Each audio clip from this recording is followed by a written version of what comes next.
Hello.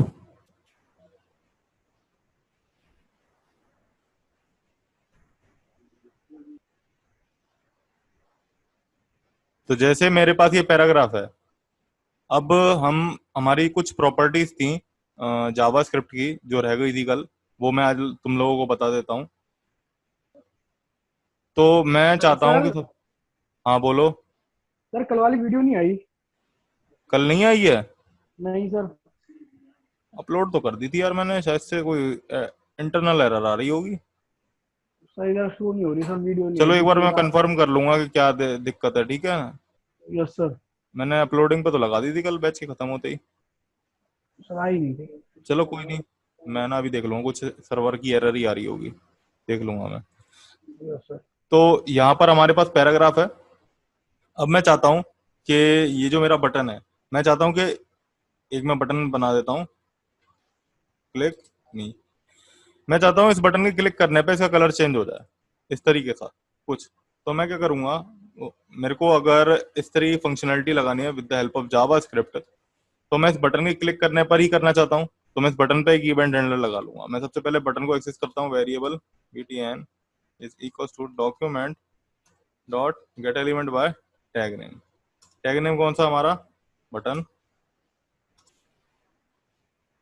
और button पे लगा देते हैं। जब हम बटन पे क्लिक करेंगे तो हमारा एक फंक्शन कॉल होगा। और वो फंक्शन क्या करेगा, ये जो पैराग्राफ है अब इसे एक्सेस करना पड़ेगा।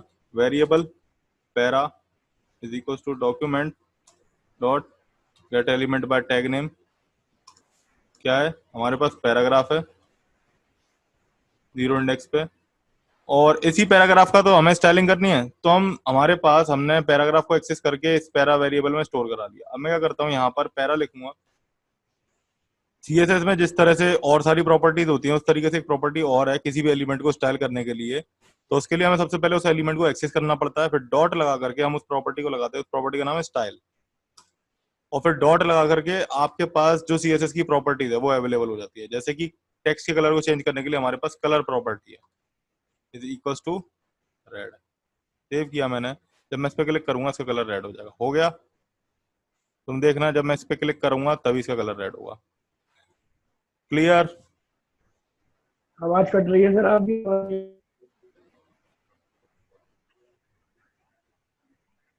अभी आ रही है? Yes sir. तो देखो मैंने क्या किया, मैंने कहा था कि मैं इस पैराग्राफ का कलर इस बटन के क्लिक करने पर चेंज करवाना चाहता हूँ। इस पैराग्राफ का कलर इस बटन के क्लिक करने पर। तो मैंने क्या किया, इस बटन पर एक इवेंट हैंडलर लगाया, बटन ऑन क्लिक, और उसके थ्रू एक फंक्शन कॉल करवाया। फंक्शन को कॉल जब करवाया मैंने तो इस पैराग्राफ को एक्सेस किया और एक वेरिएबल में स्टोर करवा दिया, पैरा। तो अब अगर हमें किसी एलिमेंट को या फिर किसी भी एचटीएमएल के किसी भी पार्ट को स्टाइल करना होता है with the help of JavaScript, तो हमारे पास एक प्रॉपर्टी है स्टाइल। तो मैं उस प्रॉपर्टी को लगा दूंगा। और उस प्रॉपर्टी को लगाने के बाद ये कलर एक्सेस करूंगा तो मेरे पास आ जाएगा, ठीक है। एक चीज और देखूं, सी से कोई और प्रॉपर्टी थी।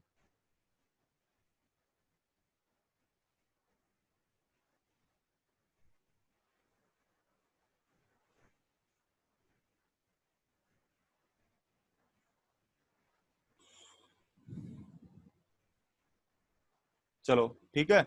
अब हम अपना नेक्स्ट चीज देखते हैं। जैसे कि अब मेरे को क्या करना है, मेरे को आज हम जो हमारा रह गया था, इनर टेक्स्ट पता है तो मैं टेक्स्ट एलिमेंट वगैरह सब पता है। अब देखो, अब हम रेगुलर एक्सप्रेशन के बारे में पढ़ते हैं। रेगुलर एक्सप्रेशन क्या होती है? देखो, इतना जो डॉक्यूमेंट ऑब्जेक्ट मॉडल मैंने तुम्हें अभी सिखाया है इतना तुम्हारे फॉर्म वैलिडेशन के लिए एकदम सफिशिएंट है, ठीक है। कि हम इतने से एक फॉर्म वैलिडेशन का प्रोग्राम बना सकते हैं। अब मान लो चलो एक टू डू एप्लीकेशन बनाकर देखते हैं, छोटी सी टू डू एप्लीकेशन कि उसको हम कैसे फॉलो करवा सकते हैं। तो देखो क्या करेंगे, टू डू एप्लीकेशन क्या होती है कि टास्क को परफॉर्म करने के लिए यूज की जाती है। मतलब हमें याद रहे कि हाँ हमें ये सारे टास्क करने हैं, इसके लिए टू डू एप्लीकेशन बनाई जाती है। तो वो कैसे बनाते हैं जावास्क्रिप्ट के थ्रू, वो देखते हैं। मैं यहाँ पर एक हेडिंग डाल देता हूँ, H1 टू डू ऐप, ठीक है। हम एक इनपुट फील्ड ले लेते हैं, इनपुट टाइप टेक्स्ट, सेव किया मैंने, ये हमारे पास आ गया। इसमें प्लेस होल्डर डाल देता हूँ, प्लेस होल्डर, एंटर आइटम्स। ठीक है। और ऑल्सो हम एक काम और करते हैं, यहां पर एक यूएल बना लेते हैं, क्योंकि जितने भी हमारे हम मैंने क्या कहा कि कलेक्शन ऑफ आइटम्स होते हैं, काफी सारे आइटम्स होते हैं जो कि हमें ध्यान रखने पड़ते हैं, तो हम यूएल के अंदर उन सारे आइटम्स को इंसर्ट कराते चले जाएंगे। अब मैं क्या करता हूं, मैं सबसे पहले इस बटन को एक्सेस करता हूं। वो मैंने बटन एक्सेस कर ही रखा था। बटन को एक्सेस किया, मैंने एक फंक्शन क्रिएट किया। अब फंक्शन में सबसे पहले मेरे को एक एल आई क्रिएट करना पड़ेगा, क्योंकि यूएल में हम एल आई डालते हैं। तो यस सर। तो मैं एक एल आई एलिमेंट क्रिएट कर लेता हूँ, variable L I is equal to document dot create element. कल मैंने बताया था कि एलिमेंट को क्रिएट करने के लिए हमारे पास एक डॉक्यूमेंट ऑब्जेक्ट मॉडल के अंदर एक मेथड होता है क्रिएट एलिमेंट, उसके अंदर मेरे को क्या क्रिएट करना है, एल आई क्रिएट करना है, तो मैं एल आई डाल दूंगा। ठीक है। Yes sir. अब एल आई के अंदर हमें एक टेक्स्ट क्रिएट करना है। टेक्स्ट कौन सा होना चाहिए, वो टेक्स्ट होना चाहिए जो इसके अंदर मैं फिल करूंगा। जो इसके अंदर मैं फिल करूंगा, जब क्लिक करूंगा तो वही टेक्स्ट तो ऐड होना चाहिए, तो टेक्स्ट वही रहेगा। तो हम वेरिएबल टेक्स्ट ले लेते हैं, text is equal to document dot create text node, create text node. अब टेक्स्ट नोड में अगर तुम हेलो वर्ल्ड पास कर दोगे तो वो बस क्लिक करने के बाद हेलो वर्ल्ड इसमें डालता रहेगा, लेकिन मेरे को क्या करना है, ये चीज डालनी है, तो इसकी वैल्यू उठानी पड़ेगी। सबसे पहले इसकी वैल्यू उठानी पड़ेगी। इसकी वैल्यू कैसे उठाएंगे, variable input val is equal to document dot get element by tag name. Input को ले लेते हैं हम, इनपुट 0 इंडेक्स पे हमारा डॉट वैल्यू। अब इसकी वैल्यू उठ करके आ जाएगी। यहां तक किसी को कोई डाउट नहीं है? चलो ठीक है। अब जब हमें टेक्स्ट नोड क्रिएट करनी है, तो अगर मैं यहां पर हेलो वर्ल्ड लिखूंगा तो वो क्रिएट हो जाएगा, पर यहां पर हमने इनपुट वैल्यू को उठा लिया, ये जो इनपुट वैल्यू है उसे उठा करके एक वेरिएबल में स्टोर करा दिया, तो इसे ही कॉपी करके यहां पर मैं पेस्ट कर दूंगा। ठीक है। अब इस एल आई के अंदर हम टेक्स्ट को अपेंड कर देंगे, तो क्या करेंगे, L I dot append child, और क्या है, टेक्स्ट। ठीक है। अभी हम कंसोल करके देखते हैं एल आई में क्या आ गया, कंसोल लॉग, हमारा जो एल आई है उसमें क्या आ रहा है, चेक करते हैं। Inspect console. अभी मैं इसमें क्लिक करूंगा पंकज, और जब मैं क्लिक करूंगा तो यहाँ पर पंकज आ गया तुम्हारे पास एल आई में। ठीक है। अब ये जो एल आई आया तुम्हारे पास, इसको किस में डाल देना है, इस यूएल में। तो यूएल को एक्सेस कर लो, यूएल को एक्सेस कर लेंगे भाई। Variable UL is equal to document dot get element by tag name, और टैग नेम में क्या किया मैंने, यूएल ले लिया।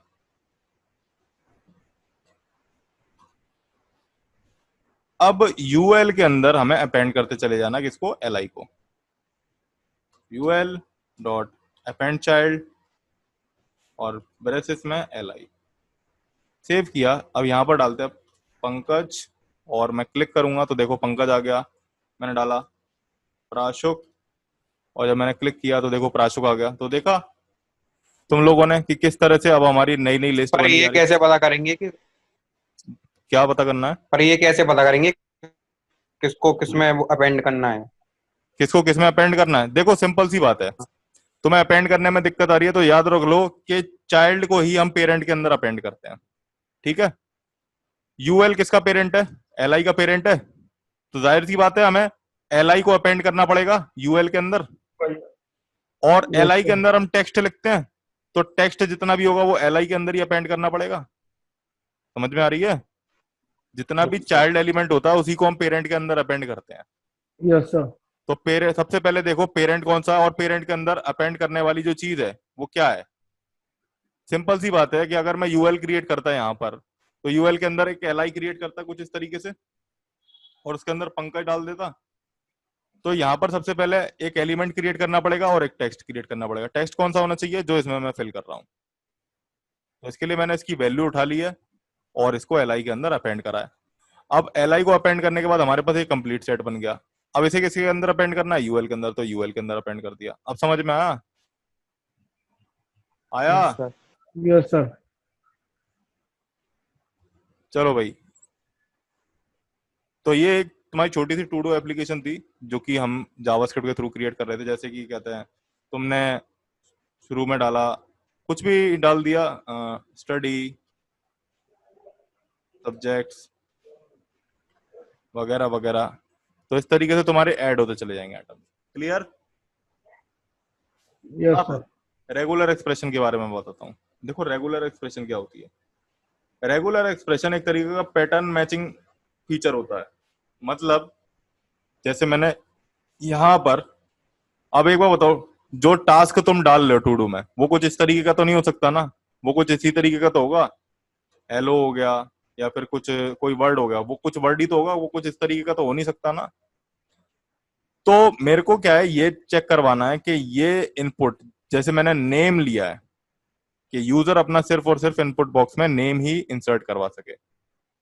तो उसके लिए मैं क्या करूंगा, एक रेगुलर एक्सप्रेशन लिखूंगा जो कि उस वैल्यू को जो मैं इनपुट बॉक्स में फिल कर रहा हूं उसे मैच करेगी, और मैच करके ये बताएगी मेरे को कि जो आपने यूजर ने वैल्यू फिल करी है वो सही है कि नहीं। और उस वैल्यू के बेसिस पे मैं यूजर को ये बता दूंगा कि आपने जो डेटा इंसर्ट किया है वो सही फिल किया है या गलत फिल किया है। जैसे तुम लोग जब अपना फॉर्म फिल करते हो किसी भी वेबसाइट पे, तो अगर तुमसे गलती से नेम में 1 2 3 4 अगर फिल हो गया तो वो दे देता ना इनवैलिड नेम। तो वहां पर क्या हो रहा है, वहां पर तुम्हारा डेटा जो तुमने नेम फील्ड के अंदर भरा हुआ है वो चेक हुआ, और चेक होने के बाद यूजर को ये बताएगा कि आपने जो डेटा फिल किया इधर वो इनवैलिड डेटा है। अब दो तरीके के वैलिडेशन होते हैं, एक क्लाइंट साइड वैलिडेशन और एक सर्वर साइड वैलिडेशन।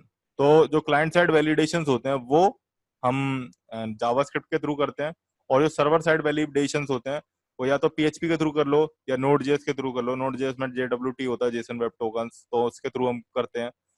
ठीक है ना, वैलिडेशन और, ठीक है, यस और सर। ऑथराइजेशन। अब रेगुलर एक्सप्रेशन के थ्रू हम क्या क्या कर सकते हैं, एक स्ट्रिंग मैंने पास करी, हेलो प्राशोक, तो मुझे चेक करना है कि इस स्ट्रिंग में प्राशोक आ भी रहा है कि नहीं आ रहा। तो सर्चिंग करने के लिए यूज कर सकते हैं, रिप्लेस करने के लिए यूज कर सकते हैं। जैसे हेलो प्राशोक की जगह हेलो पंकज लिखना है तो उसके लिए यूज कर सकते हैं।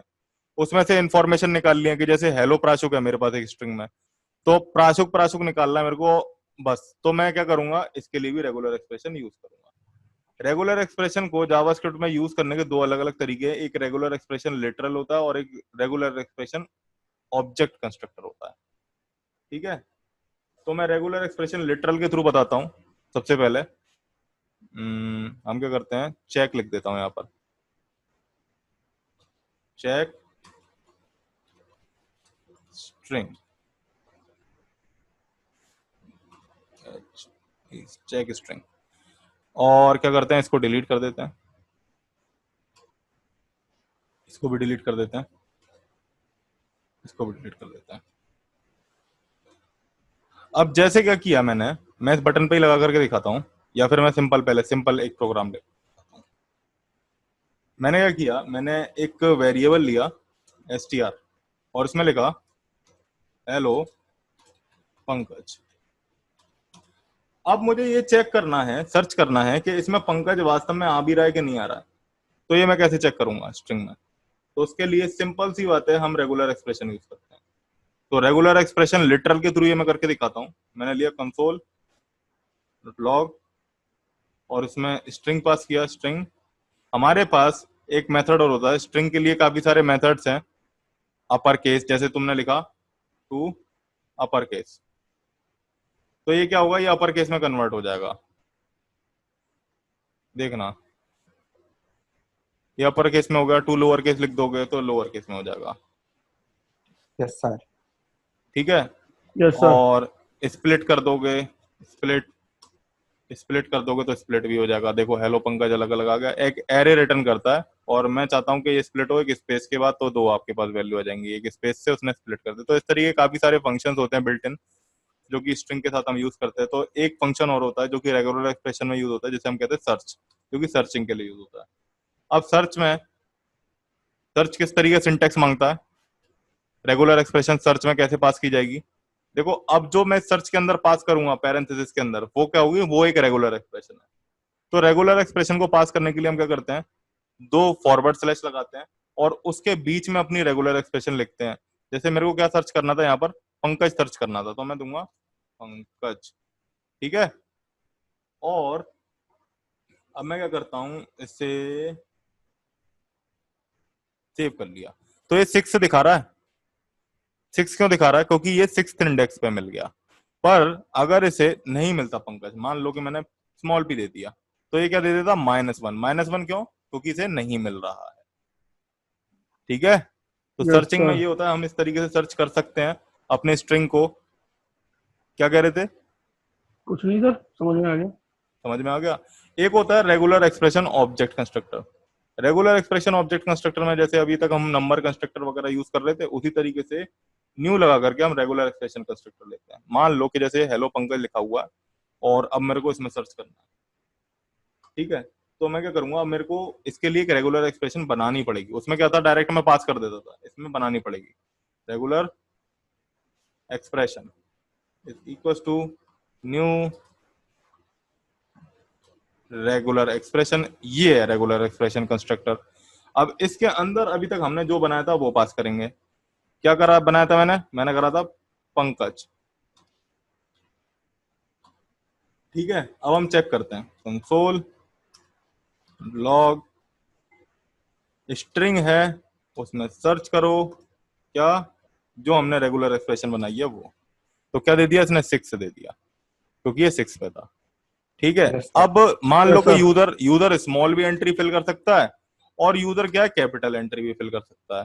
तो ये क्या होती है? केस सेंसिटिव सर्च होती है। इसे क्या कहते हैं? Case sensitive search. तो हमें अगर ये बनाना है तो हमें बस इसके आगे एक मॉडिफायर और पास करना पड़ता है, या फिर उसे फ्लैग भी कह सकते हो। 3 तरीके के फ्लैग बता रहा हूं जो कि यूजफुल होते हैं। एक होता है आई, जो केस सेंसिटिव सर्च के लिए होता है। एक होता है जी, जो कि ग्लोबल सर्च के लिए होता है। और एक होता है एम होता है। एम क्या होता है? नेक्स्ट लाइन के लिए। ठीक है। मैं यस यहाँ सर। पर क्या करता हूँ, आई पास कर देता हूँ। अभी मैंने आई पास कर दिया, तो अभी अगर मैं इधर स्मॉल भी करूंगा ना और इधर कैपिटल सर्च भी करूंगा, देखो ये सर्च हो रहा है। बट अगर मैंने इधर से आई हटा दिया था तो यहाँ पर हमारे पास -1 ही आ रहा था। देख रहे हो तुम? Yes sir. तो अगर हमें yes case sir. Sensitive search करनी है तो हम आई लगा देंगे। अब इसके बाद हमारे पास रेगुलर एक्सप्रेशन के कुछ मेथड्स हैं जिनके मदद से हम टेस्ट करते हैं अपने आउटपुट को कि जो यूजर ने फिल किया है वो वास्तव में सही आउटपुट है कि नहीं है। ठीक है।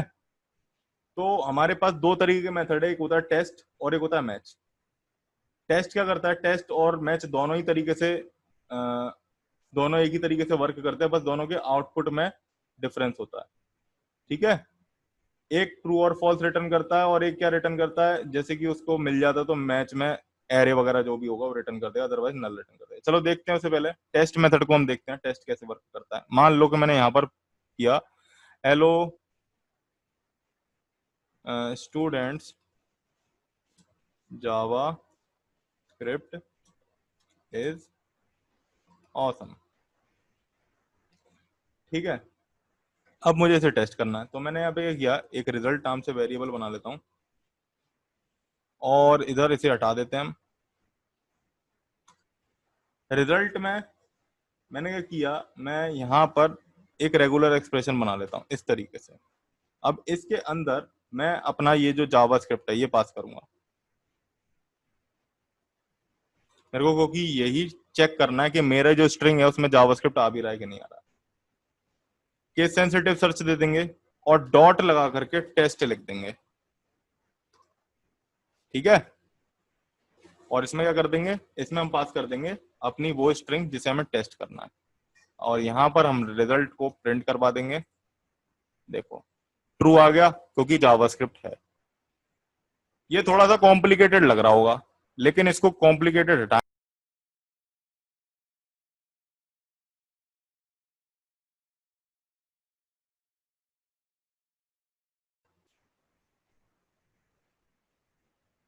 तुम लोगों को तुम लोगों को यहां पर जो टेस्ट लगा था इससे पहले, ये मेथड के थ्रू थोड़ा सा कंफ्यूजन हो रहा होगा, लेकिन मैं इस टेस्ट को हटा देता हूँ। एक काम करता हूँ, और अब अगर मुझे लिखना है तो मैं कैसे लिखूंगा? रेगुलर एक्सप्रेशन मैंने क्रिएट कर ली। अब मैं टेस्ट करता हूं, स्ट्रिंग डॉट टेस्ट, एक minute, regular expression dot test. और क्या करना है, इस रेगुलर एक्सप्रेशन से टेस्ट करना है किसे, हमारी इस स्ट्रिंग को। तो टेस्ट में हम ये जो str है इसे पास कर देंगे। चेक किया, हमारे पास ट्रू आ गया। अभी मान लो जावास्क्रिप्ट की जगह स्मॉल जे भी लिखा होता तो भी आ जाता है यहाँ पर अगर आप हाई हटा दोगे आई तो वो फॉल्स रिटर्न कर देगा। तो समझ में आया कि हम किस तरह से टेस्ट को यूज करते हैं आउटपुट को चेक करने के लिए। नहीं यस आया सर, समझ में, आया कि नहीं आया ये बताओ। एक बार और रिपीट कर दो इसको सर। देखो एक काम करता हूं, मैं यहाँ पर एक इनपुट बॉक्स ले लेता हूँ। इस इनपुट बॉक्स में चेक करते हैं, ठीक है, जो हम पास करेंगे वो सही आ रहा है कि नहीं आ रहा। तो हम इनपुट वैल्यू ले लेते हैं, इनपुट वैल्यू, ठीक है। मान लो कि इसमें मैं चाहता हूं कि पंकज नाम से आउटपुट आए, ठीक है। सबसे यस पहले सर। तो इस इनपुट की वैल्यू एक्सेस करते हैं, document dot get element by tag name. Tag name में हमने दे दिया इनपुट, और इनपुट में हमने वैल्यू ले ली उसकी, इनपुट डॉट वैल्यू,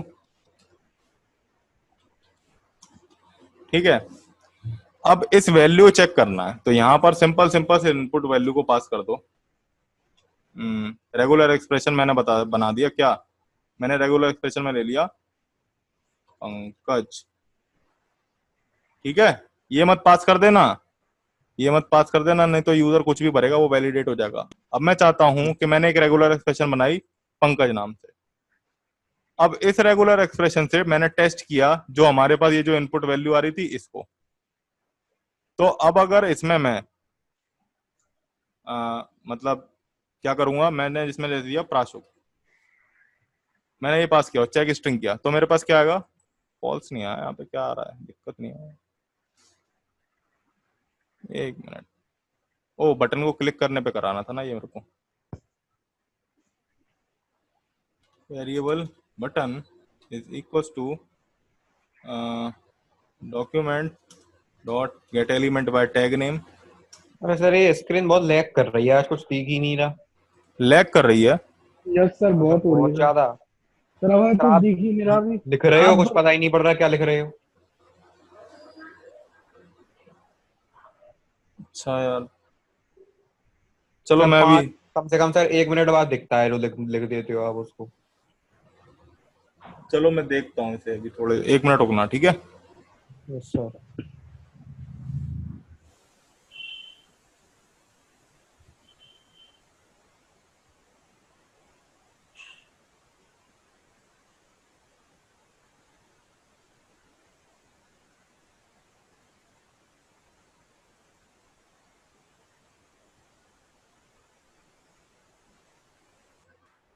अभी कुछ हुआ सही?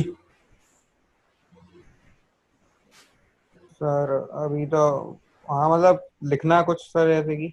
अच्छा चलो ठीक है, अभी हम देखते हैं। मैंने एक बटन ले लिया, document dot get element by tag name button, button, और मैंने उसमें दे दिया 0 क्योंकि हमें ये वाला बटन चाहिए था। अब इस बटन पे जब मैं क्लिक करूंगा तो एक फंक्शन कॉल होगा, और उस फंक्शन के अंदर हम अपनी ये वाली फंक्शनलिटी लगा देते हैं। इधर तक कोई डाउट? No sir. चलो नहीं सर। ठीक है, अभी मैं सेव करता हूं, और मैंने यहाँ पर फिल किया प्राशु, और जब मैंने चेक स्ट्रिंग पे क्लिक किया तो ये फॉल्स आ रहा है। क्यों? क्योंकि मैंने पंकज दिया था। तो जब इसमें यूजर पंकज ही फिल करेगा तभी जाकर के ट्रू आएगा, अदरवाइज फॉल्स ही आता रहेगा। समझ में आया? आ गया सर। इस तरीके से हम वैल्यू को वैलिडेट करवाते हैं फॉर्म से, ठीक है। यस एक तो सर। ये मेथड था तुम्हारा रेगुलर एक्सप्रेशन का, एक होता है मैच मेथड। मैच में क्या होता है वो भी देख लेते हैं। जैसे कि यही मेरे पास बटन था और बटन को क्लिक करने पर मेरे को यही सब करवाना था, तो मैं क्या करूंगा, यहां पर भी मैं एक रेगुलर एक्सप्रेशन बना लेता हूं।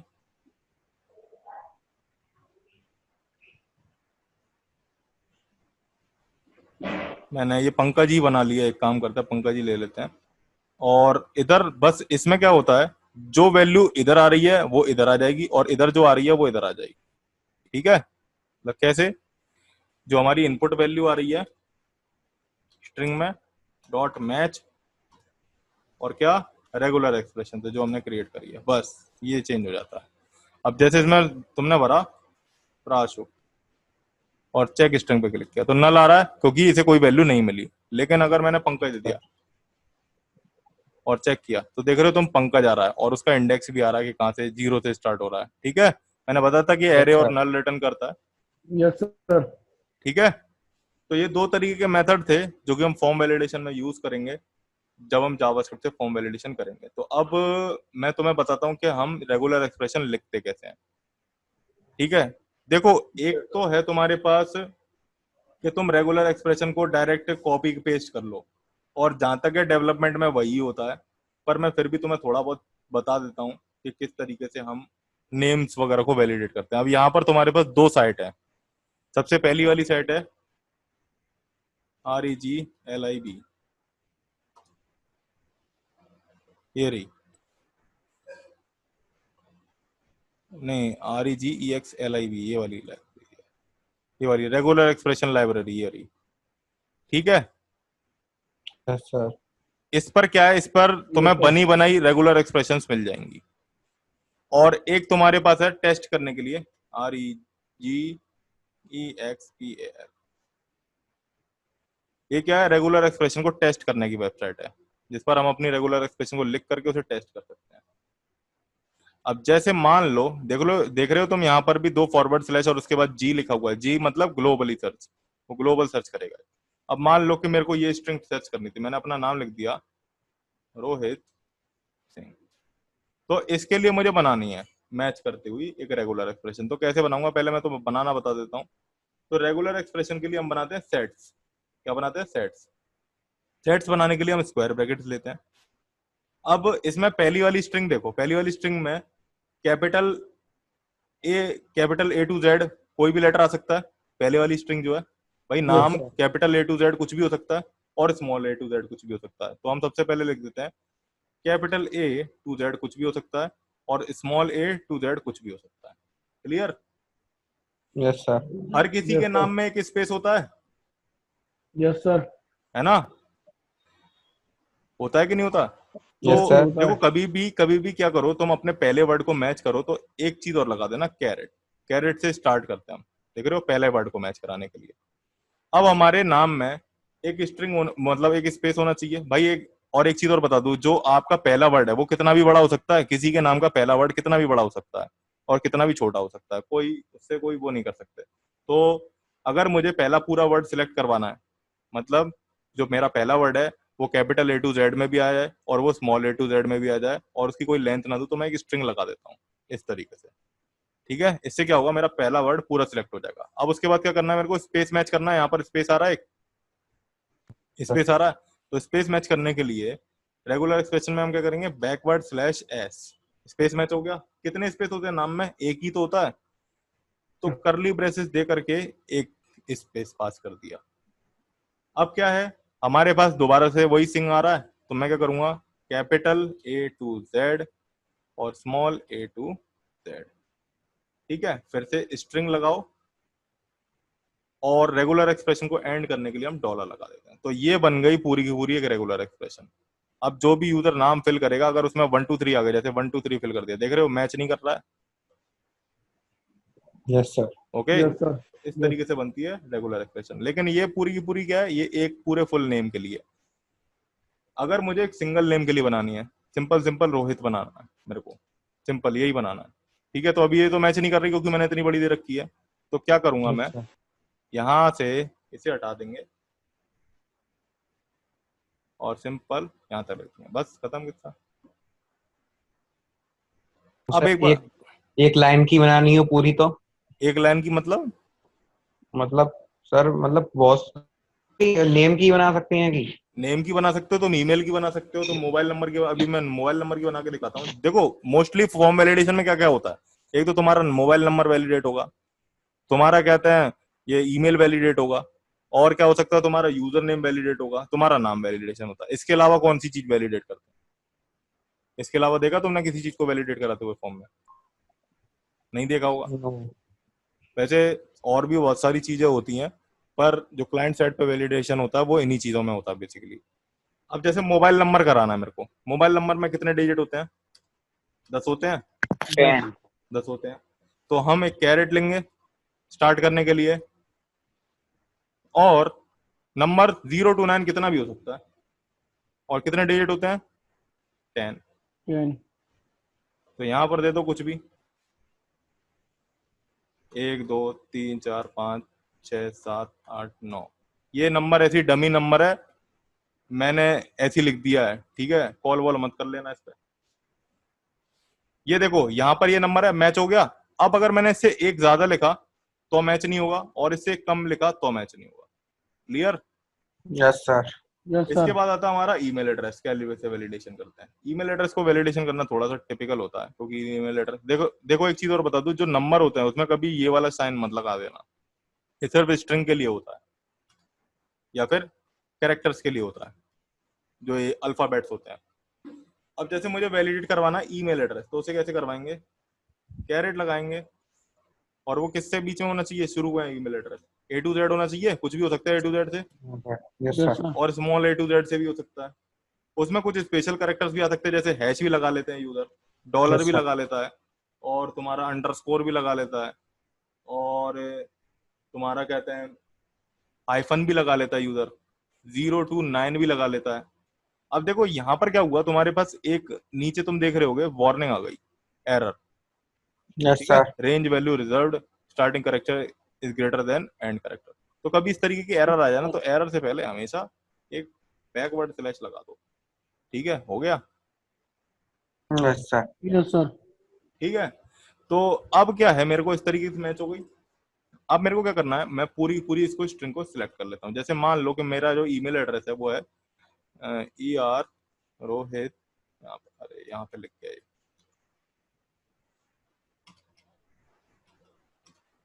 ER रोहित सिंह@gmail.com। ठीक है, अब एट द रेट रह गया तुम्हारे पास, रोहित सिंह तक तो मैच हो गया। एट द रेट यस लगाने के लिए सर। हम एट द रेट सिंपल लगा देंगे, एट द रेट भी मैच हो गया। लो, एट द रेट कितने होने चाहिए? एक होना चाहिए, एक ही मैच करेगा, नहीं तो वो यूजर कितने भी लगा सकता है। अब जीमेल में कैपिटल ए से जेड कितने कुछ भी आ सकता है, यस तो सर। कैपिटल ए से जेड तक और स्मॉल ए से जेड तक। ठीक है। मोस्टली जो जीमेल होता है, जो याहू वगैरह जो भी होगा इस तरीके से, वो क्या हुआ, वो 5 से 6 कैरेक्टर के बीच में होगा, तो यहां पर दे दिया मैंने 5। ठीक है, 5 हो गया। Yes sir. Yes sir. अब इसके बाद मोस्ट प्रोबेबली डॉट आता है, तो डॉट लगा दिया, एक डॉट भी मैच हो गया। अब उसके बाद क्या आता है? .com, कॉम में भी A to Z आएगा, तो A to Z भाई, A to Z। और कितना हो सकता है? com.org.gov, ये 3 ही तो होते हैं, तो यस 3 दे सर। दिया। और स्ट्रिंग को एंड करने के लिए हम क्या करते हैं? डॉलर लगा देते हैं। ये तुम्हारी बन गई ईमेल एड्रेस की। समझ में आया? अब यस सर। इतना दिमाग कोई खर्च नहीं करता। डेवलपमेंट में जब काम हो रहा होता है या फिर कंपनी में जब काम होता है, तो वो बहुत जल्दी जल्दी काम करते हैं। तो इतना दिमाग किसी में नहीं होता। इतना दिमाग हो भी तो जिसमें वो इतना बैठ करके ट्राई नहीं करेगा। वो क्या करेगा, कोई वेबसाइट ओपन होती है, तो सर बहुत टाइम लग जाएगा हाँ इसमें तो। वेबसाइट ओपन होती है, यहाँ पर डाला जाता है ईमेल, ऐसे सर्च किया जाता है, तो तुम्हारे पास ईमेल की आ जाएंगी रेगुलर एक्सप्रेशन। देखो ये रही, ठीक है, इसे कॉपी कर लो और टेस्ट कर करके देख लो, बस खत्म किस्सा। तुम्हारे पास स्ट्रेंथ भी आ रही है, रेटिंग किसकी, रेटिंग कितनी है यहाँ पे। इसके अलावा जो मोबाइल नंबर मैंने बताया था, वो मोस्टली क्या है कि वो 1 to 3 से भी एक्सेप्ट हो जाएगा। यहाँ पर डाल दिया मोबाइल नंबर, कैटेगरी ऑल दे दी, नंबर दे दिया मैंने कैटेगरी, मिनिमम रेटिंग ऑल या फिर बेस्ट दे दो। सर्च करा हमने, 1 मिनट, कीवर्ड नंबर दे देते हैं, नंबर या फिर ऑल दे दो, सर्च करो, अभी मिले। देखो ये नंबर मिल गया, ठीक है ना। इसमें इंडियन नंबर भी होगा कहीं ना कहीं, तुम्हें दिख रहा होगा इंडियन नंबर भी। अब मेरे को अभी मिल तो रहा नहीं है इसमें, लेकिन इंडियन नंबर से भी होती है।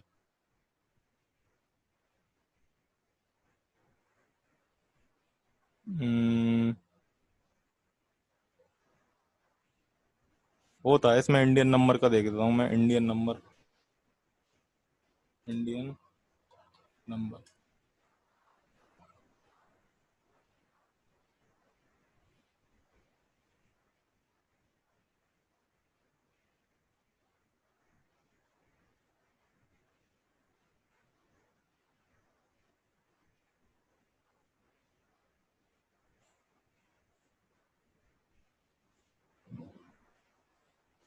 Indian mobile number,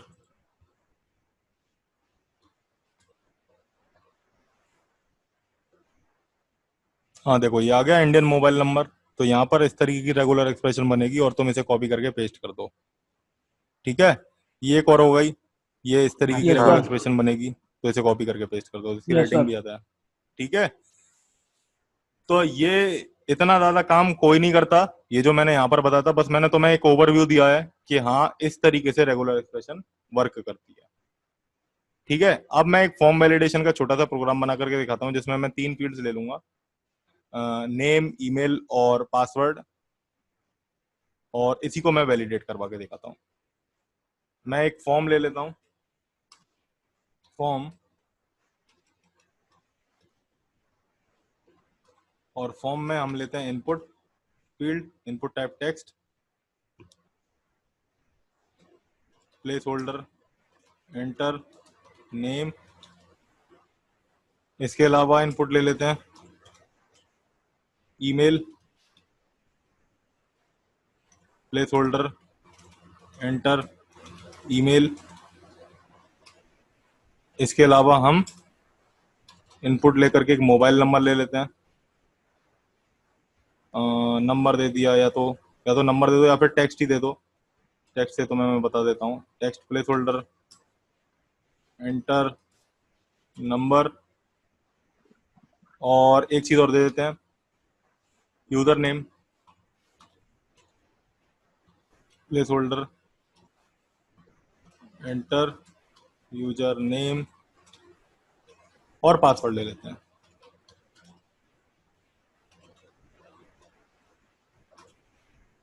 place holder,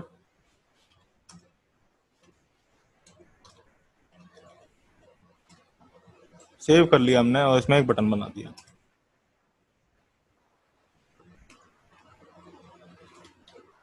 submit. इन सब की पहले वैल्यू उठा लो। कैसे वैल्यू उठाएंगे? वेरिएबल नेम के अंदर हम नेम वाली वो वेरिएबल ले लेते हैं, document dot get element by tag name, ओ इनपुट एलिमेंट, और कौन सा 0 पे है, और उसकी हमें वैल्यू लेनी है। मैं इन सबको कॉपी कर लेता हूँ, 1 2 3 4 5, 5 है मेरे पास यहाँ पर।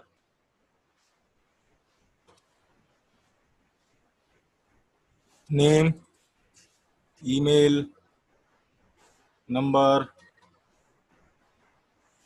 पास, यूजर नेम एंड पासवर्ड। ठीक है, 1 2 3 एंड 4, ये आ गया। अब मैं फॉर्म को जब मैं सबमिट करूंगा तो उस पर एक इवेंट हैंडलर लगा देता हूँ, फॉर्म, फॉर्म को भी एक्सेस करना पड़ेगा,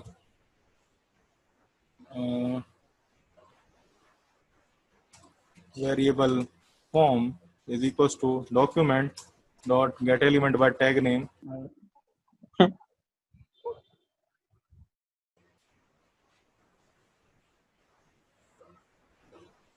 तो यहाँ पर मैंने ले लिया document dot get element by tag name, tag name में दे दिया मैंने सर फॉर्म। आप सर बहुत कट गई थी अभी ये नहीं आपकी। नहीं, मैंने है ना फिर कुछ रिकॉर्ड नहीं किया सच में, इसमें हमने दे दिया फॉर्म में 0। अब हम देखो यहाँ से बस मैंने कुछ नहीं किया है, इन सारे इनपुट फील्ड्स की वैल्यू को फैच किया और उसे एक एक वेरिएबल में स्टोर करवा दिया। अब ये जो फॉर्म है उस पर हम लगाएंगे ऐड इवेंट लिसनर, और ऐड इवेंट लिसनर में मैं करूंगा कि जब मैं फॉर्म को सबमिट करूंगा, अभी एक चीज और मैं बता देता हूँ, इसे हटा देते हैं अभी, यहाँ पर सेव करता हूँ मैं। इस एक्सटेंशन की वजह से तो नहीं हो रहा।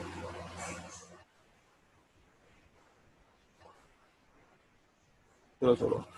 तो देखना, जब मैं इस फॉर्म के फील्ड्स को किसी को भी सबमिट करूंगा, तुम देखना पेज रिफ्रेश होगा, ये देख रहे हो, अगेन पेज रिफ्रेश हो रहा है, रिफ्रेश हो रहा है बार बार पेज। मैंने तुम्हें बताया था कि फॉर्म में जब भी आप सबमिट करोगे तो पेज आपका रिफ्रेश होना शुरू कर देगा। तो मेरे को ये चीज हटानी है। मैंने कल बताया था, एक प्रीवेंट डिफॉल्ट नाम से प्रॉपर्टी होती है जो कि किसी भी एलिमेंट के प्रीवेंट एक्शन को परफॉर्म करने से रोक देती है। तो उसको ही रोकना है मेरे को। तो क्या करना है, मैं यहाँ पर क्या करूंगा, फॉर्म में लगा दूंगा एड इवेंट लिसनर, कि जब वो सबमिट हो तो हमारे पास एक फंक्शन कॉल हो जाएगा, और उस फंक्शन में से हम एक इवेंट पैरामीटर पास करेंगे, और इवेंट पैरामीटर के थ्रू हम उस फंक्शन को प्रिवेंट कर देंगे। अब देखना, अब मैं सब सबमिट करूंगा, देखो नहीं हो रहा, क्योंकि फॉर्म का बाय डिफॉल्ट जो एक्शन था वो मैंने इवेंट पैरामीटर के थ्रू। सर आवाज कट रही है सर आज आपकी बहुत। चलो एक काम करते हैं, ठीक है, थोड़ा सा और रह गया ये बस, ये जो एंड हो जाएगा बस, ये जरा सा रह गया है, ज्यादा नहीं रह गया इसमें, थोड़ा सा देर और देख लो। सर एक तो स्क्रीन देख। स्क्रीन नहीं दिख रही है, फिर चलो एक काम करते हैं, इस वाले प्रोग्राम को कल ही करते हैं, ठीक है। यस सर, सर आवाज भी नहीं आ रही है आपकी क्लियर। कोई बात सर नहीं, आज आज वो स्क्रीन मेरे को नहीं पता चल रहा कि क्या नेटवर्क इश्यू चल रहा है यहाँ पर, और दिन आवाज आती रहती है। यस सर, ठीक है, कल तो तो आ इस रही थी। प्रोग्राम को मैं कल करवाऊंगा, ये थोड़ा सा प्रोग्राम रह गया है, और कल हम पीएचपी स्टार्ट कर देंगे अपनी। कल तुम्हारी जावास्क्रिप्ट एंड हो जाएगी, कल ही से पीएचपी स्टार्ट हो जाएगी, लास्ट प्रोग्राम है। ओके सर, बस जावास्क्रिप्ट में फॉर्म वैलिडेशन है बस। फॉर्म वैलिडेशन है बेटा, अभी जावास्क्रिप्ट जितना मैंने सिखाया उतना है तुम्हारे कोर्स में। एक वेबसाइट बनाने के लिए सबसे पहले बार जो जावास्क्रिप्ट में सबसे पहली चीज आती है वो होती है फॉर्म वैलिडेशन। होता तो जावास्क्रिप्ट में गेम डेवलपमेंट भी है, यस और सर। जावास्क्रिप्ट से प्रोग्रेसिव वेब एप्लीकेशंस वगैरह ये सारी चीजें बनाई जाती हैं, पर उसके लिए क्या है, टाइम ज्यादा होना चाहिए, है यस ना। सर। तुम ये देखो ना कि टाइम जो होता है वो हमारे पास कम है, और तो जो सर तुम्हारा, एक बात बताओ, जैसे कि हम वेबसाइट बनाएंगे तो उसमें हाँ, चारों प्रोग्रामिंग एक साथ ही तो लगाएंगे। चारों प्रोग्रामिंग एक साथ लगाओगे बिल्कुल। एक बार यस सर। बताओ, सीएसएस से तुम स्टाइलिंग कर लोगे, जो मैंने तुम्हें यस सर। दो चैनल बताए हैं उनसे एक बार चेक करना कि उनमें काफी सारी चीजें दे रखी हैं ऐसी जिससे तुम्हें एक वेबसाइट को आराम से बना सकते हो। और मैंने तुम्हें सीएसएस इतनी सिखा दी है कि तुम्हें प्रॉपर्टी को देख करके ही पता चल जाएगा ये प्रॉपर्टी क्यों यूज हो रही है। हाँ कुछ एक सर। प्रॉपर्टी हैं यस जो सर। कि कुछ एक प्रॉपर्टी हैं जो कि रह गई हैं, जो नहीं बताई मैंने, लेकिन उनका इतना ज्यादा यूज नहीं है। इसके बाद आती है तुम्हारी जावास्क्रिप्ट। जावास्क्रिप्ट से मोस्टली क्लाइंट साइड पे सर वैलिड, HTML और CSS तो आ ही सर। जावास्क्रिप्ट नहीं आई। सर मतलब आ तो रही है, देखो, अच्छे से नहीं आ जावास्क्रिप्ट पा रही। जावास्क्रिप्ट जितनी भी प्रोग्रामिंग लैंग्वेजेस हैं उनके बारे में मैं एक बात बता दूं कि उनको जब तक आप प्रैक्टिस नहीं करोगे तब तक वो प्रोग्रामिंग लैंग्वेजेस नहीं आएगी कोई भी। अब मैं मेरे जितने भी प्रोग्राम्स हैं मोस्टली क्या होते हैं, एग्जीक्यूट हो जाता है फर्स्ट रन में ही। तो इतनी सारी मैंने बहुत सारी प्रैक्टिस करी है, तब जाकर के इस लेवल पे मेरी प्रोग्रामिंग पहुंची है। तो आप लोग भी प्रैक्टिस करो, तब जाकर के आपको इजी लगेगी प्रोग्रामिंग। ये जो इससे मैंने तुम लोगों से क्या कही थी, एचटीएमएल और सीएसएस जो प्रोग्रामिंग लैंग्वेज है वो इतनी ज्यादा टफ नहीं होती है। ये जो जावास्क्रिप्ट हो गई तुम्हारी, पीएचपी हो गई, नोड जेएस हो गई, पीएचपी के फ्रेमवर्क हो गए, जेंगो हो गई, पाइथन हो गई, ये जो प्रोग्रामिंग लैंग्वेजेस है, जावा वगैरह, सी, ये सारी प्रोग्रामिंग लैंग्वेजेस टफ होती हैं, इसलिए इन्हें सीखने में टाइम यस लगता सर। है। अगर ये भी एचटीएमएल सीएसएस की तरह सिंपल हो जाए तो तुम खुद सोच लो, लोग ही डेवलपर इतनी जल्दी बन जाएंगे, सही बात है सर। है ना। और किसी भी अच्छी चीज को बनाने के लिए जितनी आप ज्यादा प्रोग्रामिंग डालोगे अपने प्रोग्राम में, अपने एप्लीकेशन में, उतनी ही ज्यादा अच्छी आपकी एप्लीकेशन बनेगी। अभी यस मैंने जो सर। तुम्हें बताया फॉर्म वैलिडेशन का, तुम एक चीज देख लेना, तुम किसी भी वेबसाइट के टेम्पलेट को ओपन करके देख लेना, यस तुम्हें सर। वहां पर क्या मिलेगा, सिर्फ और सिर्फ फॉर्म वैलिडेशन ही मिलेगा, जावास्क्रिप्ट के थ्रू मोस्टली। यस। ठीक है ना, बिगिनर लेवल पे। Advance yes. लेवल पे तो बहुत सारी चीजें होती हैं, जैसे कि एपीआईज होती हैं, अलग अलग तरीके की एपीआई हैं। जावास्क्रिप्ट की फुल पेज स्क्रीन एपीआई है, हम यूट्यूब को कैसे एक्सेस करते हैं, फेसबुक को कैसे एक्सेस करते हैं, स्टोर कैसे कराते हैं ब्राउजर में डेटा, एप्लीकेशंस कैसे बनाते हैं। पर वो एक बड़ा वाला कोर्स है, वो दूसरा कोर्स है, वो ये वाला कोर्स नहीं है। ये वाला कोर्स हमारा बिगिनर्स के लिए होता है, जो कि एक प्रोग्रामिंग से टच में आ जाए एक तरीके से, कैसे इस यस तरीके सर। से वर्क होता है। जावास्क्रिप्ट है बहुत बड़ी, अभी इसमें जावास्क्रिप्ट में ये तुम्हारा ES5 का ही पार्ट था, जो कि अभी इतना हुआ है कि हाँ एक फॉर्म वैलिडेशन का प्रोग्राम तुम बना लो और जावास्क्रिप्ट की बेसिक चीजें तुम समझ लो। लेकिन इसके यस बाद इससे भी एडवांस वर्जन आता है ES6, फिर ES7, 8, 9, 10, 11 तक अभी आया। उसमें अलग अलग तरह की फंक्शनलिटियां, उसमें APIs आ गई हैं। हम किस तरीके से जेसन से डेटा लेते हैं, जेसन में डेटाबेस में डालते हैं डेटा, सर्वर जेसन सर्वर कैसे क्रिएट करते हैं, तब वो आ जाएगा, जेसन वगैरह आ जाती हैं। ठीक है ना, तुम्हारी यस सर। एपीआई से रिलेटेड चीजें आ जाती हैं। तो ये सारी चीजें एडवांस वाले कोर्स में हैं। ये तुम्हारा तो था वो बेसिक कोर्स था, और इसकी ड्यूरेशन 45 डेज है। 45 डेज में कोई भी इतना ज्यादा हार्ड कोडेड प्रोग्रामर नहीं बन जाता है। Yes sir. सर यस एक सर। बात और बताओ सर कि बताओ, पूछो। जैसे कि हम सर इस फील्ड पे वर्क कर रहे हैं, तो सर हम जैसे इसी फील्ड की कंपनी में जाएंगे, तो सर हमें कंपनी में क्या करना होगा फिर?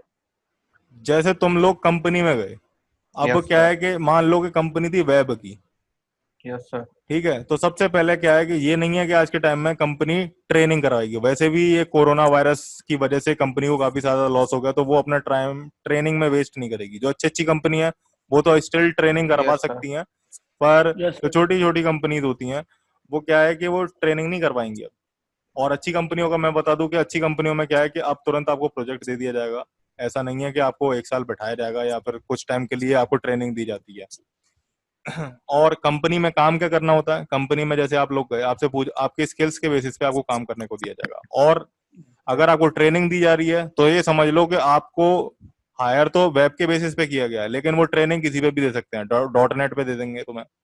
Yes sir. जैसे मैं एक्चुअली क्या, मैंने कुछ बच्चों को ट्रेनिंग दी थी कुछ टाइम पहले। तो यस क्या सर। है कि अ, उन लोगों को उन लोगों को लेकर के गई थी कंपनी रिएक्ट के बेसिस पे। यस और सर। क्या है कि उनकी जो वहां पर स्टार्टिंग हो गई, वहां पे हो गई डॉट नेट, वर्डप्रेस, ये चीज सिखाने यस लग गए सर। उन लोगों को वहां पे। तो क्या होता है कि ये सिर्फ और सिर्फ डेवलपर्स को टेस्ट करने के लिए होता है पहले। वो सिंपल चीज देते हैं डेवलपमेंट के लिए, फिर उसकी चीजों को बढ़ाते चले जाएंगे। एकदम से तुम नए नए पहुंचे हो तो नए नए इंसान को तो नहीं दे देते ना, एक यस बड़ा सा सर। प्रोजेक्ट एक्सपीरियंस पर्सन को देते हैं। तो जब तुम एक्सपीरियंस हो जाओगे फिर धीरे धीरे करके तुम्हें मिल जाएगी चीजें। तो वेब से यस। रिलेटेड छोटी छोटी चीजें होती हैं जो कि तुम्हारे टेम्पलेट्स वगैरह हो गए, वो चीजें मिलेगी सबसे पहले तुम्हें। Yes sir. और कोई डाउट? No sir. और कोई डाउट तो नहीं है सर। चलो तो ठीक है, फिर आज के लिए इतना ही है। और ये जो चीज़ है वो मैं कल बता दूंगा, जो भी चीज़ तुम्हें ठीक नहीं है। आ रही है। क्लियर? ठीक है sir. Okay sir. Okay. Yes sir. Thank you sir. Okay okay.